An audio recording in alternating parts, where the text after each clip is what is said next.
Welcome to What's the Tea with divine due diligence. Thanking God for lessons learned through time and experience. Hello, everyone. This is Divine Due Diligence, coming on here doing my due diligence to give you the downloads and the messages from the divine. I do apologize, you guys. As you can see, a sister has been worn out. I mean, literally worn out. I had 3 major funerals that I had to do. Funeral direct. Sunday was very draining. It was a very large funeral. And so this past week, I just needed to give myself a break, a rest. And even still, if you look at me, the last pictures that I had posted had like bags under the eyes. I mean, literally exhausted. But this is a part of being in the purpose that God has given for me. And I don't mind it, because at the end of the day, everybody needs love. Everybody needs attention, especially if they're going through mourning. One of the funerals that I had to do was a guy that was in an accident. That was the large funeral that was on Sunday, and it was big. People were very grateful and thankful, though. Said a lot about his life. 47 years old, thrown from his car. But we all have a time and we all have a season that we are on this earthly realm. We don't know how we're going to leave here, but we most definitely need to know that we're leaving the right way. And from the eulogy that was put out, from the people that said all the words, and our life speaks for us, and that's literally what we're supposed to be living by on a daily basis. And so it may have been exhausting, and because whatever you do as work, it draws on your energy. It draws off of you, and you can tell it. You feel exhausted, you feel draining, you feel like you need to be replenished. That's a part of the human experience with being drained, or being able to need refilling. A lot of preachers say, oh, that's a virtue leaving. Regardless of the fact, virtue leaves out of you when you do whatever you do, because at the end of the day, it all should be ministry sake. If you go to work from a 9 to 5, if you deal with children, if you deal with people, if you're a paper pusher, whatever it is, whatever you put your hands to shall always be ministry, no matter if you're getting paid for it or you're not. We're supposed to always give glory unto God when it comes down to what we do in these bodies. That is a deed.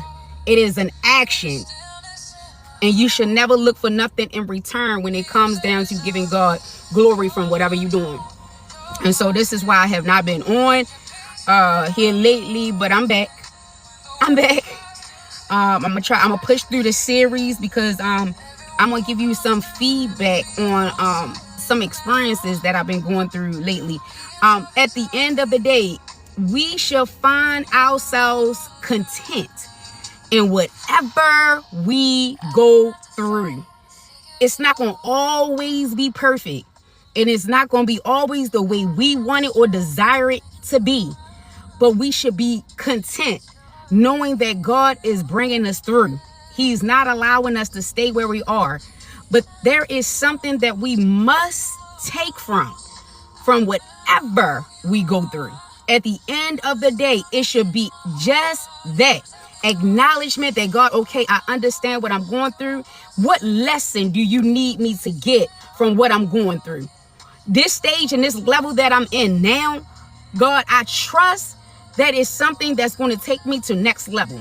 I trust that it's something that's going to take me higher and develop higher in you. We should never be living in circles, and we should never be living on surface realm when it comes down to God, because God should be everything in our life. And at the end of the day, if God said that we can have the cattle on the hill, that means we need to be developed to get what the cattle in the hill is for each and every one of us. So at the end of the day, we should always be wanting to raise the bar, raise the standard, not for other people per se, but for you, because you are the one that has to develop. You are the one that is living this earthly purpose out. And so what you do people will see you do. And that makes them want to join nigh into their purpose and to understand the development that they need to have for their life. And so the series that we're talking about is how we heal the inner child, how the traumas in our life and how things that went on in our childhood have brought up to you in an adulthood, and it still lingers in some way, some shape, some fashion, some form. And we never deal with these things until something comes up. So these traumas, if you didn't get I think I did three parts to this, but some of them had like 2 and 3 put together. So if you did not get the beginning of these parts, go to the YouTube channel. That's what it's there for. And I will also be doing snippets of the books that I wrote. So if you want to follow with me with that, buy the book. It's like $7 if you're doing the electronic, and I think it fluctuate up and down with the published part. But I'm going in depth with the books, what each part of that information means in the books. If you dealt with a narcissist, then you want to deal with the 666, the beast that lies within. If you have dealt with abuse, domestic violence, not being loved, oppressed, or whatever, you want to deal with the entangled and domesticated love publishing. I'm not going to say anything yet, but more is to come. At the end of the day, I'm going to start. We can map out both in a very concentrated way, so you can actually see patterns instead of just thinking about it. If broken into 2 parts, attachment style, your baseline nervous system strategy, your triggers, your reaction script, your real-time cycle, your attachment style, how your nervous system is wired from love. If you're a person that has always, I know I was one. If you are a person that always have sought out for love, I want to be loved in a certain way, but you getting involved in all these different relationships or relationship functions, and you're not receiving the love that you think that love should be, you keep on being a seeker of it. So that is a real-time reaction strip. Then when your nervous system get involved with you, it's like you cry, you be depressed, you don't understand why it's going on this way. You want to feel a certain way, but you're not getting the correct feelings as though we think that love should be. So your attachment style is how your nervous system is wired for love. Attachment style is basically your brain default surviving strategies in relationship. This is just not talking about a male and a female relationship. This is talking about every relationship that you have dealt with in your life. What relationship has brought you trauma status? What relationship that you feel like has not been a real big part of your life that should have been? This is what we are addressing. You don't choose it in the moment. It runs automatically under stress. Anxiety attachments. Activation system dormant. Core nervous system patterns. Connection feels unstable, so I must keep it close. That means I'm going to do any and everything to make sure that this person that I say I love, or that I say I need, or that I say I want, you're not going anywhere. This is where we have all these violent stuff take place, because it's like, you're the only one I want it from, so you're going to stay right here. Internal wiring. Hyper alert to distance or emotional change. Strong fears of abandonment, love, reassurance, assessing inconsistency. What it feels like on the inside. Why are they acting different? Did I do something wrong? I need clarity right now. And a lot of arguments take place because of these things. And we don't recognize where these arguments come from, but they come from something that has been bedded down within you from a childhood. What it feels like inside. Then we go to relationship behavior. Over texting or checking in. Over explaining feelings. Seeking reassurance. Frequently. Difficult letting silence exist. Emotional escalation when unsure.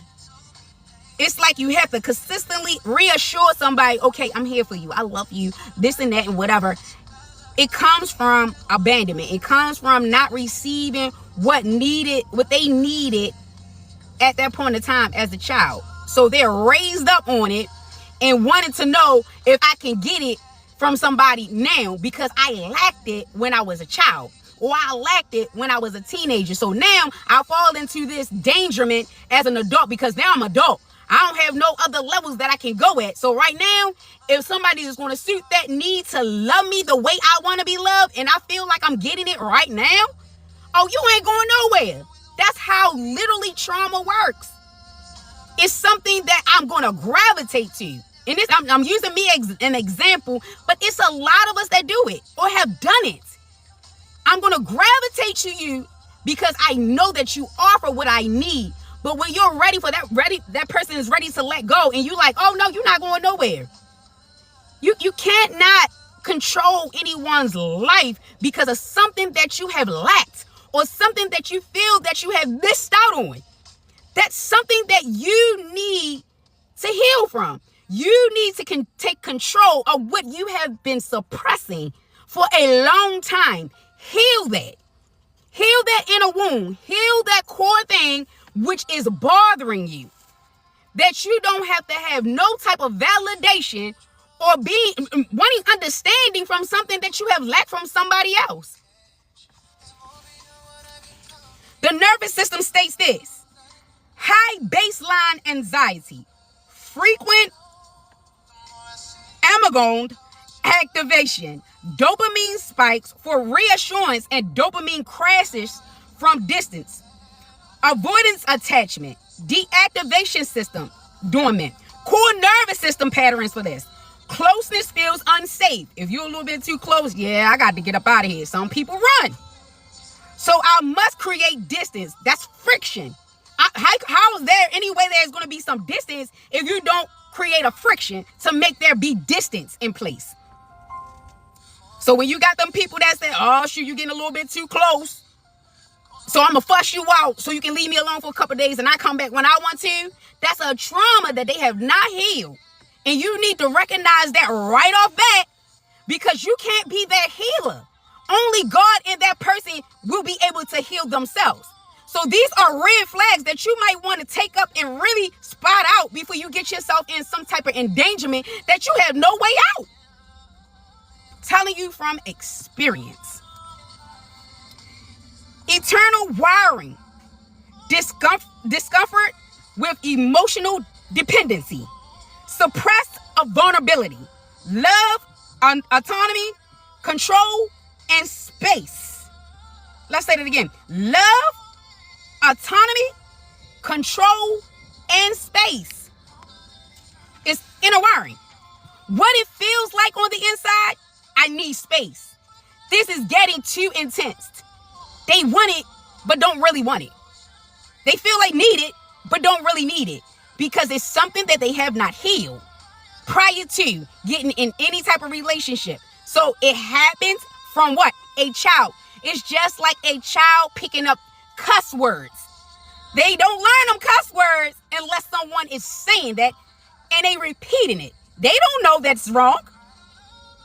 So most of the stuff that has hurt us is mostly from what? Something that was embedded in a childhood. When we pick it up in an adult state, and somebody has done that from us in an adult state, it's something that we have not healed, and it's easily to pick up because look, I have already went through that and I have identified with that, so I know what comes with that. So look, because I have not been healed, I'm okay with it because I know exactly what's coming from it. We don't want to live our lives like that. Live your life in a healed state of mind, body, soul, and spirit. And a lot of people want to continue to get in relationship after relationship or deal with people after people and don't never get healed. And you wonder why trauma keeps going around in a circle because the circle has never been broken. Nobody in that circle that has got attached to whatever was brought into their life was broken. So somebody in that attachment has to be the one to break the cycle. Relationship behavior, withdrawing when emotions rise, minimize needs, shutting down during conflict. That is a biggie. A lot of people don't want to talk about it. They just want to go on their merry way. They feel like at the end of the day that the conflict is just what it is. I'm gonna tell you what I mean, and I'm gonna mean what I say, and I'm gonna keep it moving. And I dare not allow you to bring that back up. There is no vulnerability in it, and there is no accountability in it. At the end of the day, when you hold yourself accountable for the actions, I don't care if it's healed or unhealed, you recognize the wrong that has been done. But you gotta be the one to hold yourself accountable. There will be people that say, oh, this, you know you was wrong, but at the end of the day, they can see all day. Because if you don't see what you have done, it's going to continue. But when you start to see what you have done, you'll recognize the patterns that have consistently gone on, and then you understand that, hey, I need this healing. I need this healing. I'm not going to be frustrated off of something that I know that I need healing from. I need deliverance from, right?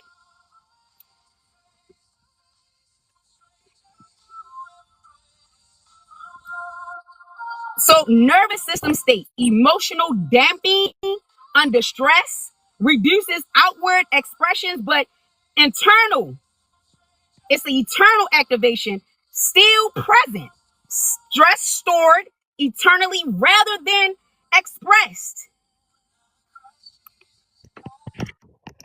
Disorganization, attachment, conflict, system activation, core nervous system patterns. I need closeness, but closeness feels unsafe. You want it, but you don't. This is the push-pull system. I know a lot of us know about it. You push on it, then you want to pull away. You want to pull away, then I want to go back and I want to push on it. Eternal wiring for this is stimulation and activation of anxiety and avoidance system, fear of abandonment and fear of closeness. What it feels like on the inside. I want them, but I don't trust this. Come closer. No, back away. Emotional confusion during intimacy. This is for people that's in the relationships. Relationship behaviors. Intense connections followed by withdrawal. So you get the highs and the lows. You get the pull in and a pull out. Hot and cold conversation. We good? I love you. All right. We smiling. Then the next time, oh no, I don't want to be bothered. No, we can't talk right now. It's just no. Call me in a couple more days. I just don't feel like being bothered with you right now. Emotional dental. Emotional dental? Really? You venting on me with your emotions because you have not have vented for yourself. Allow your feelings to be out for yourself, but you're going to push them on me? That's the problem. Cycles of breaking up and reconnecting. A lot of us have went through this type of trauma state. I want to be with you, and then the next minute I don't. I want to be with you, and the next minute I don't. We do this because one moment we want to be with you because we feel we love you, we care for you, but then we don't want to be with you because there are conflicts and stuff I just can't get over. But why can't you get over it? Because there is something that is embedded inside you that you have not healed. You have not came into reality of understanding what really is taking place in this connection, whether it be your mother, father, sister, brother, your husband, wife, uncle, I don't care who it is. What has been really embedded into me that I am connecting you with? This is where we really need to understand, who are we connecting this person with that we have never healed before we entangle with a new person? Even in family, we don't deal with a lot of family, but because we see something that mimics off of somebody else and we connect, and then we see something in them that we don't like, and then we get frustrated with because we already seen something like that, but we still connect ourselves with it because we already know what it is. We know what it's about. So because we never heal from it, we okay with it. But when you get to the point of holding yourself accountable, of saying, look, I know it's something about you. I got to heal myself. I can't be connected to something that's faulty. I can't be connected to something that I already seen myself in. I can't be connected. And it don't make you wrong. It don't make you wrong. It make you that person that, hey, I need to be healed. I need to be totally healed and understand where my trauma come from. Understand why I'm connected to something that I know that is not beneficial for me. But until we recognize what we are connecting ourselves to, we're going to consistently fall in the same traps over and over. And I don't care who you are. If you find yourself connecting with something that has been trauma to you, you didn't take accountability of healing the trauma that you're connecting to, it's faulty. And you're going to stay connected until you heal it. The nervous system state: unstable activating patterns, rapid switching between hyperactive and shutting down. Strongest association with trauma-based bonding. This all come from trauma-based bonding, y'all. Nothing but. It comes from something that has been traumatizing from the start, from the get-go. And we connect to it and we find somebody else to connect in that, because you know how you sit down and you have a communication with somebody and you're like, you know what, I've been through that. And then that's how you bond. That's trauma bonding. You bond because of the trauma that you have already invested with one another. Both of y'all have that type of investment. So at the end of the day, if you don't have that connection of being trauma bond, there is no investment that you will have with that person. You'll be investing on something that's solid. That's something that's validating. Something that's going to be stabilized. Your trigger, reaction, script, your actually cycles in real time. This is where the patterns become visible, but behaviors loop. Every attachment style runs a script like this. First step, trigger events, neutral, external actions. Example, delayed reply, tone change, less effective, conflict, emotional distance, importance. The trigger is usually small, external, but large internal. Why you say it's large internal? It's large internal because it has started in the inside first. It never starts on the outside of you. It starts on the inside and it festers and it develops. And then because it has started on the inside, remember what's on the inside, what comes out. Step 2, nervous system interruptions. An automatic meaning making. This is where attachment styles activates. Anxiety, I've been abandoned. Avoidance, I'm being controlled and overwhelmed.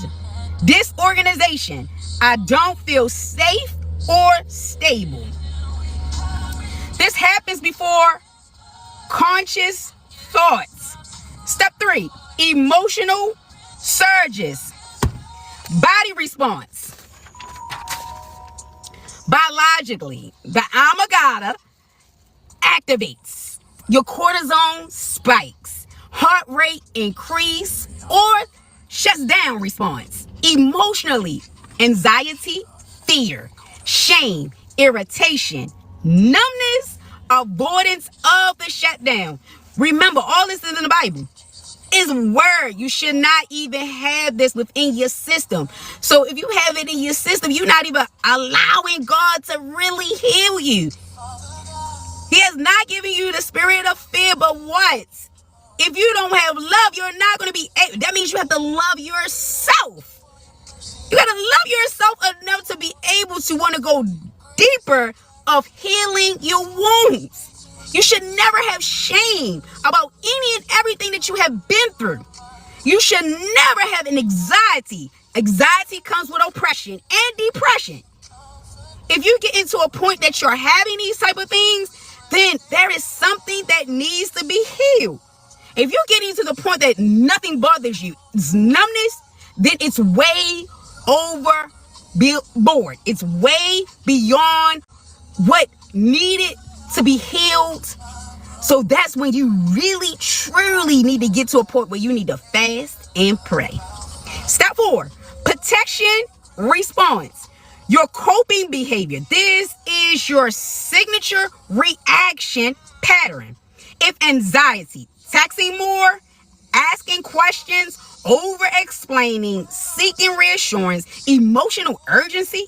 If avoidance, withdrawing, ignoring messages, emotional disconnection, minimizing feelings, intellectually. If you're disorganized, alternating between both, chasing then disappearing, emotional intensity spikes, impulsive breakups or resets, break up to make up, that's all we do. Don't you love me? Do you hate me? That's a game for a fool. That's trauma. That song comes from trauma. Step 5, relationship outcome shifts. Depending on your partner dynamic, they pull away if overwhelmed, confusion increase. That means you're always fussing and arguing. Emotional instability develops. Communication breaks down. Like there is no communication. First you communicated, then you get to the point I don't even want to talk. Cycle resets or it escalates. This is where you get to the point of being in violence. Step 6, eternal meaning format or formation. This is where the loop locks in. Example, I knew this would happen. I'm too much or not enough. People always leave. I can't trust being close.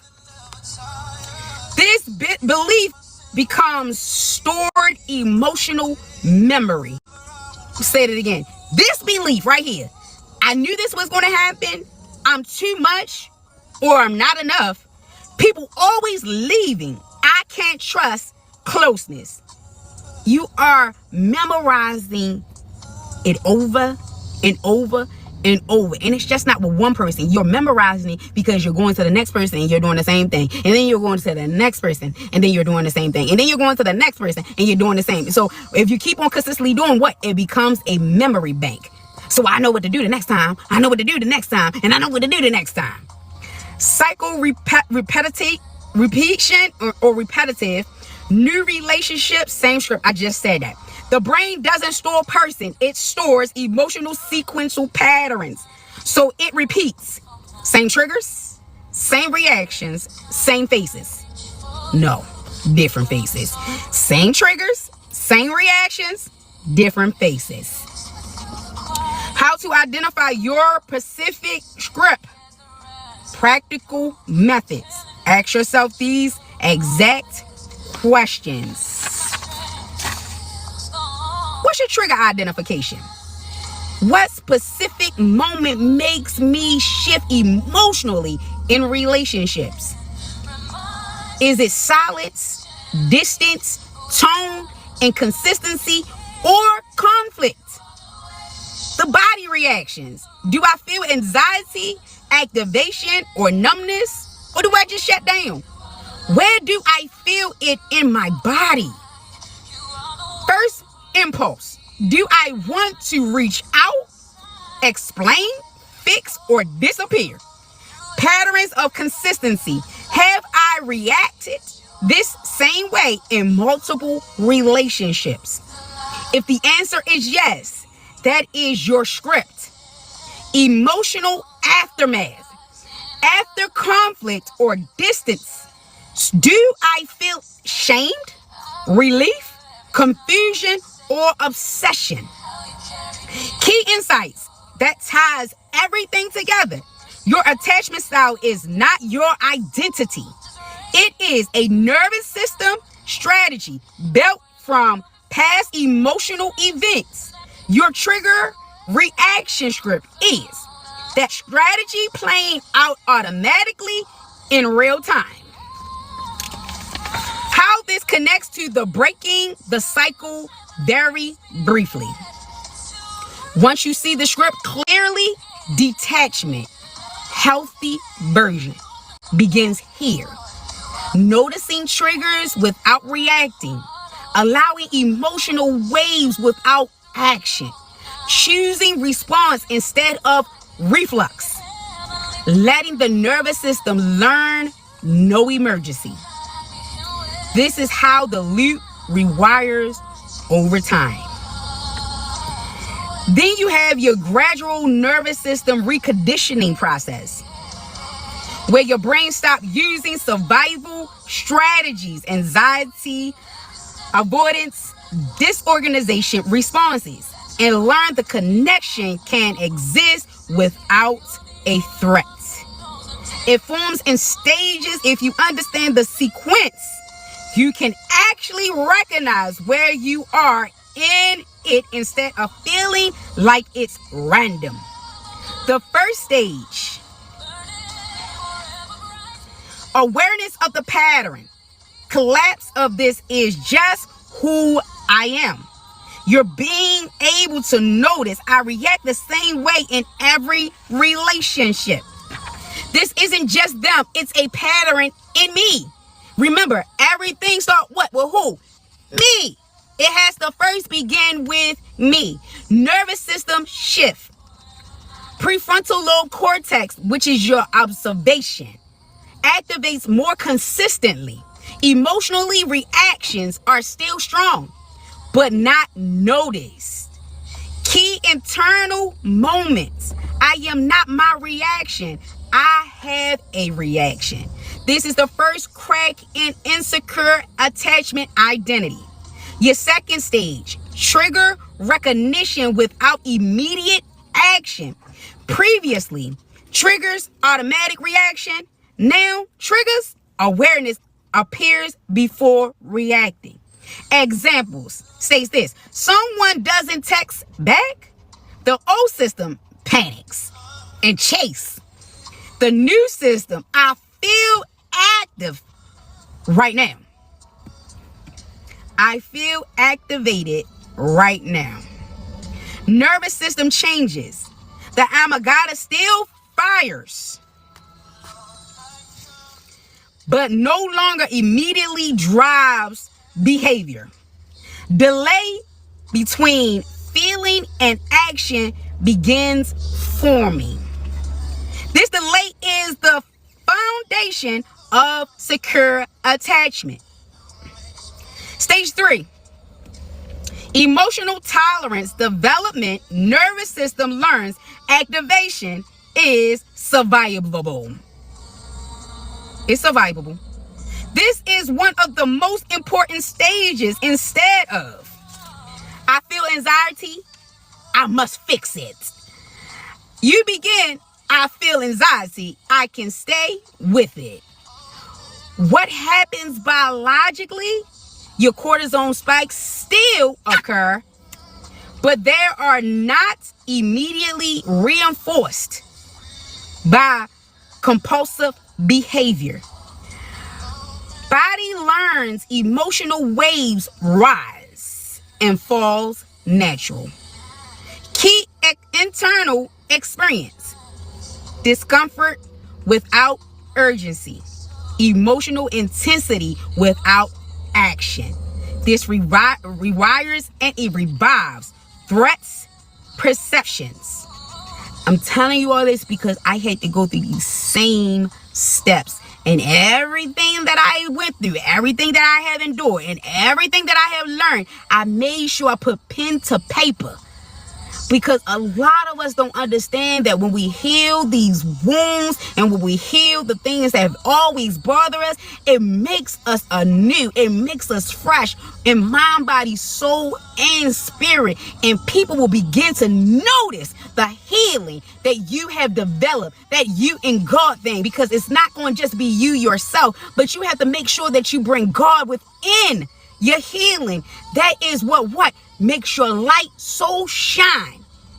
It's not going to shine bright until you allow God to do the more extra developing and the intensity of healing that thing. You can try it all you want by yourself, but when you allow God to come in and help you to release and help you to heal and help that stuff to be delivered and to be escapable, Then you will find peace, you will find tranquility, and you will find great understanding of the lessons that you had to endure. You will never find the lesson of what you had to endure until you really find peace within the circumstance.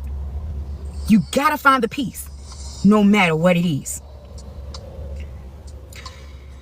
So the fourth stage, delinking emotional or emotions from behaviors, breaking compulsive attachment response.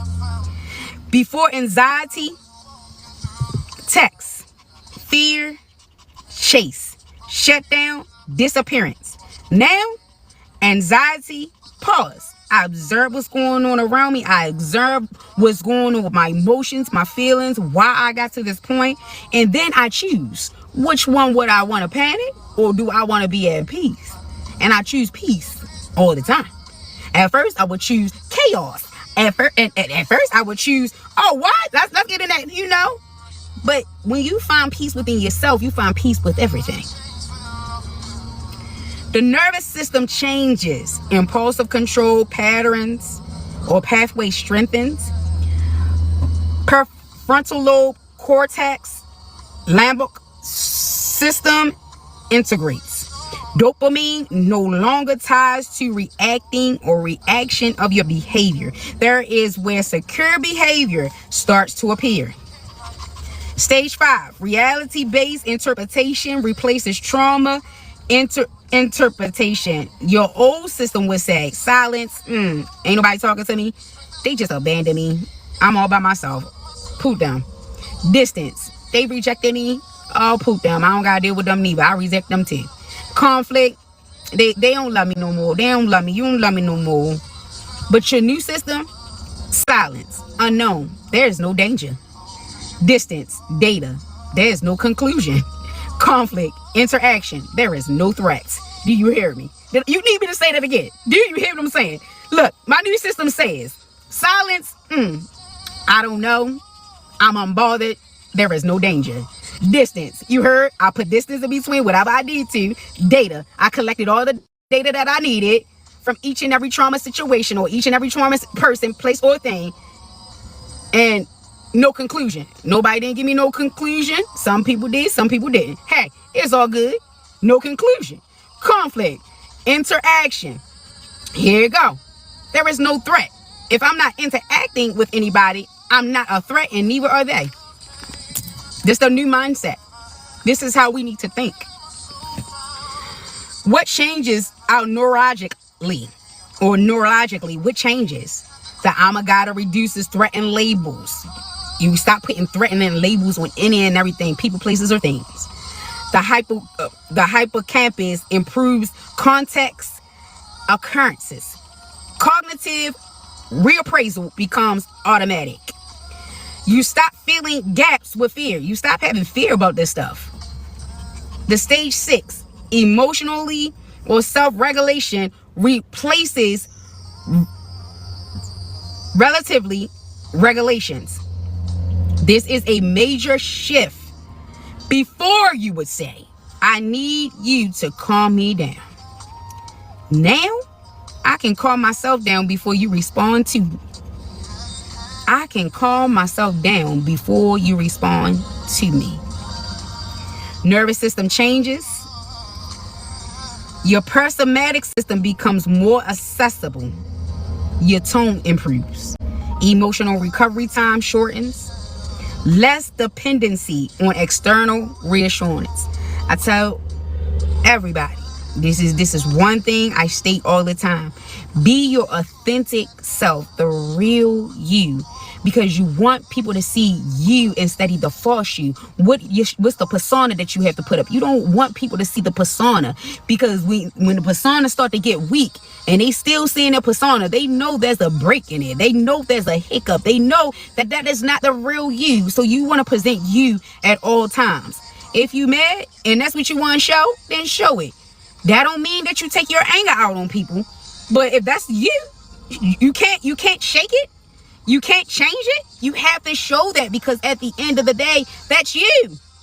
If you're a person that is always happy, you're always glad, you're going to show that. Instead, you trying to close out your smile, or you trying to close out that you just so happily and bubbly. See, that was me, and I can show that a little while, but then because people get mad at the circumstances of I'm smiling, I'm giddy, or this and that, it was always something portrayed behind. So I was giddy one moment, and then I was happy at one moment, and then you don't never want to be put in a predicament that you have to always be up and down and up and down. This is not a heartbeat. This is not something that I flip on the switch and then I flip off the switch. No, you be you all the time, 100%, flat out, period. That part. This is a major identity shift. Okay, your nervous system change. Your emotional recovery time shortens, less dependence on external reassurance. You become internally stabilized, and then regulated response becomes secondary. Stage 7, secure interaction patterns begin to emerge naturally. It's all natural. There is no escaping the authentic you. At this stage, you don't act secure. You become it automatically. Behavior changes. Your communication needs directly. No anxiety about it, or you not anxious about it. You don't over explain emotions. You don't withdraw to regulate the stress. You can generally have a conversation. If that's something that bothers you, you're able to allow the person to talk. And then once the person finishes, you're able to talk. And once I finish, that person is a normal conversation. Even though there is a disagreement, but there is able to have a reliable, understandable, and a reflective conversation.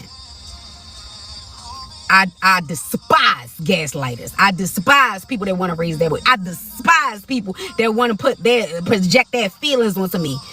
When you heal, you catch it immediately. I promise you catch it immediately. So so you don't withdraw to regulate the stress. You don't chase inconsistency. You can tolerate space without collapsing or panicking. Your internal state, I can express this without fear of losing connection. I don't need to escalate to understand, because a lot of people want to raise their voice because they feel that they're not being heard, or they feel like they're not being seen. So if I raise my voice, you can see and you can hear me, and we can do this all at one time, right? No. No, you can't. This is the beginning of earning security. So if you feel like you gotta give that off, project that off, then there's no secureness in that. And look, I'm gonna have to step back, because that's not allowing me to be safe and secure. Stage 8, attachment stabilities under emotional stress, right? This is the real test. Secure attachments after trauma is proven when you feel triggered and stay regulated. Your experiences conflict and you remain present. You feel distant and you do not spiral. The nervous system outcome reduces amygdala overactivation. Faster return to the baseline after stress. Stabilize oxytocin response connections without dependency. You no longer collapse into the old cycles. You remain you at all times. Stage 9, choose replacement compulsions. Freedom stage. At this stage, you don't react from attachments. You choose from clarity. What examples do you want to give me, Divine? Oh, I got you. You choose whether to engage or not with anxiety driving it. You can choose it. Like, nah, this is not for me. I don't want to talk. We ain't got nothing to say. You don't have nothing to say to me, and I don't have nothing to say to you, because at the end of the day, you want what? Peace and tranquility. And if you know that that's going to break at any given moment, you don't need it. You don't need it. You don't need it.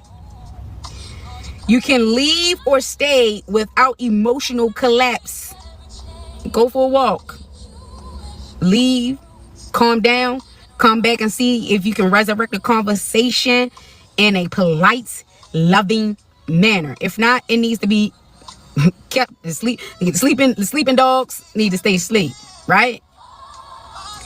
You can love without over obsession or fear. Remember, I said love is an action word. It's not really something that you consistently say, because you can say it and have no action behind it. But your actions, what? Speak volumes. It speaks louder than words. So if you really truly love a person, there's an action that you're going to put behind it. It's not going to be a consistent saying. So there's no need to put your emotions or your feelings in it. So obsession should never take place. And then you should never be in a fearful place of not being able to love, because love with action has no fear. You're able to show that action with no fear, right? This is what secure attachment actually feels like, eternal or eternally. Calm decision making under emotional conditions. We never should get into a place that our emotions should override logic. I had to learn it because of, a lot of feminists.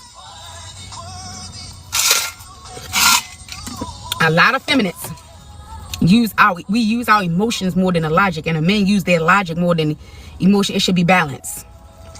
You should be able to use logic when you need to and use emotions. Deal with emotions when you have to. Use logic when you need to and deal with your emotions when you have to. Balance, harmony. That's what God is calling for. Balance, harmony. Balance and harmony. What makes it after trauma specifically important and distinct? After trauma, secure attachments is not built from innocence. It is built from rewiring survival learning.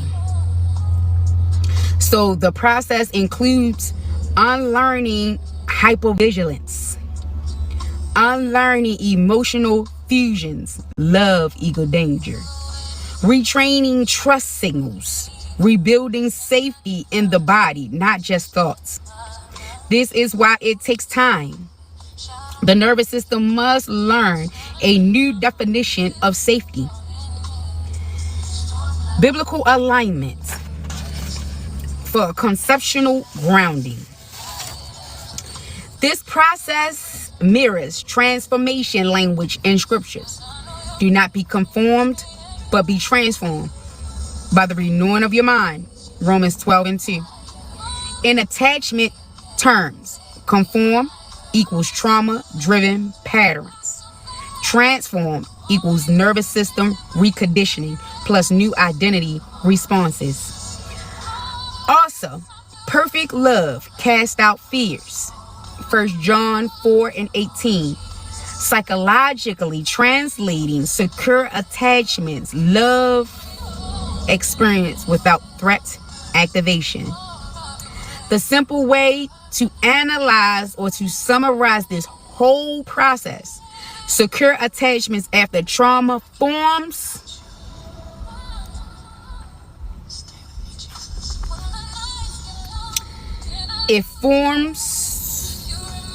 when you're repeatedly experiencing emotional activations without acting from it, until your nervous system learns that connection doesn't or does not require survival response.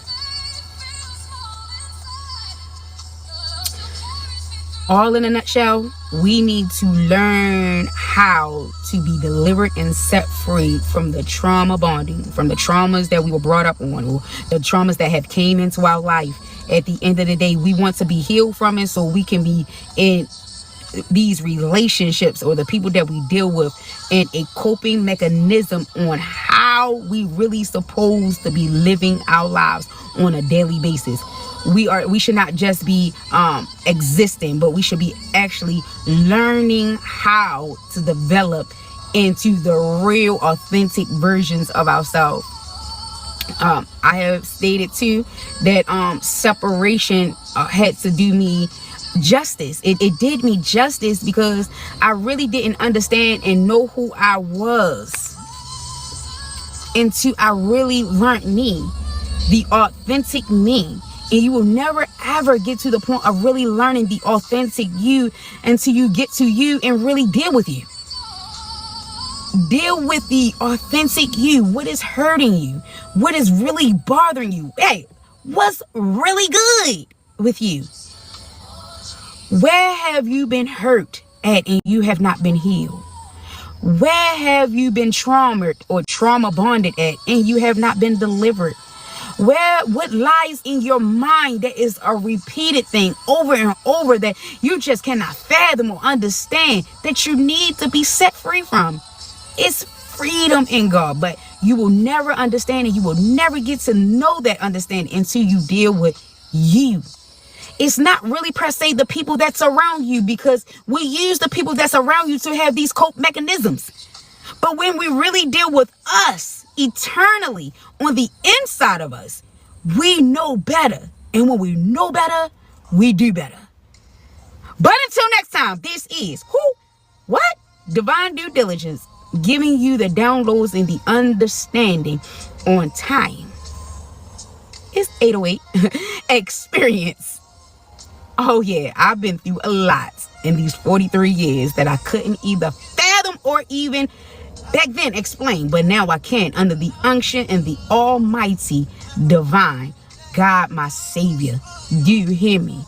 At the end of the day, we should never keep the lessons bound, but we should be able to loose them and to impart it into people where they be able to get the lessons and the understanding once we are fully healed and developed into what God has destined for us, the purpose, into the destiny where we are supposed to be moving in the mission that needs to be founded. Until next time, this is Divine Due Diligence signing off. What? Peace.